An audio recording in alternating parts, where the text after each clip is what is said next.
বর্তমান যে ভারতের সরকার, তারা যে একদলীয় শাসন ভারতে কায়েম করেছে, হিন্দুত্ববাদী কায়েম করেছে, এটা কখনো কাম্য নয়। আমরা বাংলাদেশে চাই জাতি, ধর্ম, দল, মত নির্বিশেষে সবাই এই দেশের নাগরিক হিসেবে বসবাস করুক।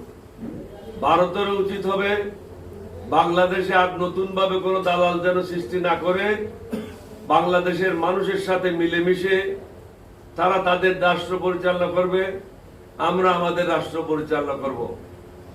যার যেখানে সাহায্যের প্রয়োজন পড়বে আমরা একে অপরকে সাহায্য করব। তবে শত্রুতামূলক যে মনোভাব ভারত পোষণ করছে সেটা যেন অনতিবিলম্বে বন্ধ করা হয়।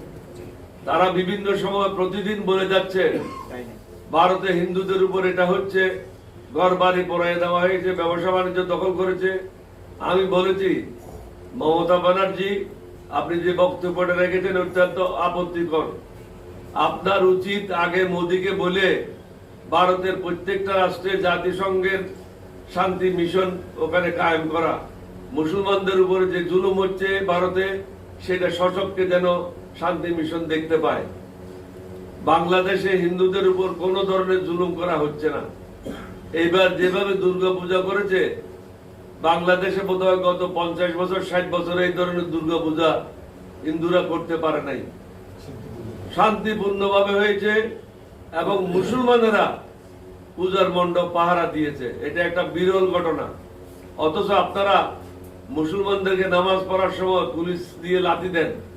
বাংলাদেশে এই ধরনের ঘটনা কখনো ঘটে না। সুতরাং আপনারা যদি মনে করেন এখন অন্তর্বর্তীকালীন সরকার আছে, দুর্বলতা আছে, হাসিনার দালালেরা বিভিন্ন জায়গায় আছে, তারা দুর্বল, এটা ভাবা মোটেও সঠিক হবে না। আমাদের যে যুব সমাজ, তাদের সংখ্যা প্রায় 12 কোটির মতো। এই যুব সমাজ 12 কোটি হলো আমাদের সেনাবাহিনীর সদস্যদের মতো। বাংলাদেশকে সহজভাবে নেওয়া উচিত হবে না। বাংলাদেশ হলো 303 বুলেটের মতো, ছোট ছিদ্র করে ঢুকবে, বড় ছিদ্র করে বের হবে। সুতরাং যাই কিছু হচ্ছে আলাপ আলোচনার মাধ্যমে সমাধান করেন এবং আপনাদের ইউটিউবারদেরকে বন্ধ করেন, বাংলাদেশের বিরুদ্ধে মিথ্যা প্রচারণা বন্ধ করেন। না হলে আমাদের পক্ষ থেকে আমাদের লোকদেরকেও আমরা বলবো তোমরাও ভারতের বিরুদ্ধে প্রচারণা শুরু করো। তাহলে কি হবে? দুই দেশের মধ্যে উত্তেজনা হবে। দুই দেশের মধ্যে উত্তেজনা হলে আপনারা মনে করছেন বাংলাদেশ ছোট দেশ, কিন্তু বাংলাদেশের অনেক বন্ধু দেশ আছে যারা নিউক্লিয়ার পাওয়ার আছে।